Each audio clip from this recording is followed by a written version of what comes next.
Auto డ్రైవర్ల సమస్యలు పరిష్కరించాలని డిమాండ్ చేస్తూ ఈ నెల 3న అసెంబ్లీ ముట్టడికి పిలుపునిచ్చారు ఆటో సంఘాల జేఏసీ కన్వీనర్ వెంకటేశం.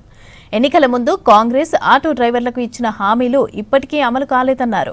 అధికారంలోకి వచ్చి 2 ఏళ్లు గడుస్తున్నా కూడా ఆ హామీలను నెరవేర్చలేదన్నారు. రాష్ట్ర వ్యాప్తంగా పెద్ద ఎత్తున ఆందోళన కార్యక్రమాలు చేపడతామని హెచ్చరించారు. ఇక ఆటో డ్రైవర్లకు 10 లక్షలకు బీమా పెంచుతామని కాంగ్రెస్ హామీ ఇచ్చి మర్చిపోయిందని ఆవేదన వ్యక్తం చేశారు. ఆటో డ్రైవర్ల ఉపాధిని దెబ్బతీస్తున్న ఓలా, ఊబర్, టూ వీలర్ల సేవలను నిషేధించాలని డిమాండ్ చేశారు వెంకటేశం.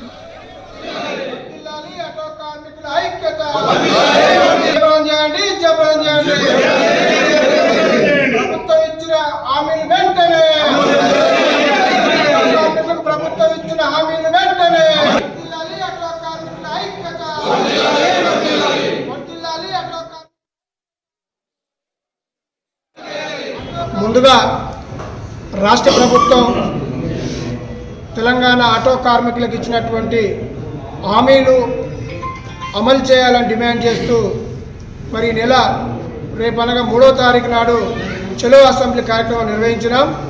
ఈ కార్యక్రమాన్ని జయప్రదం చేయాలని చెప్పి రాష్ట్ర వ్యాప్తంగా ఉన్నటువంటి ఆటో కార్మికులకు పిలుపునిస్తున్నాం జేఏసీగా.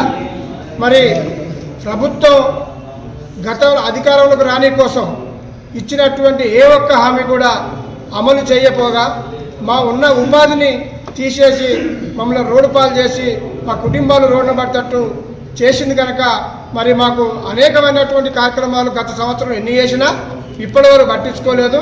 ఈ కొత్త సంవత్సరంలో కొత్త రూపంలో మా కార్యక్రమం మొదలుపెట్టినాం. ఈ సంవత్సరం అంతా ప్రభుత్వం దిగొచ్చేంత వరకు ఆటో జేఏసీగా మా ఉద్యమం ఈ ప్రభుత్వం పైన ఉంటుంది.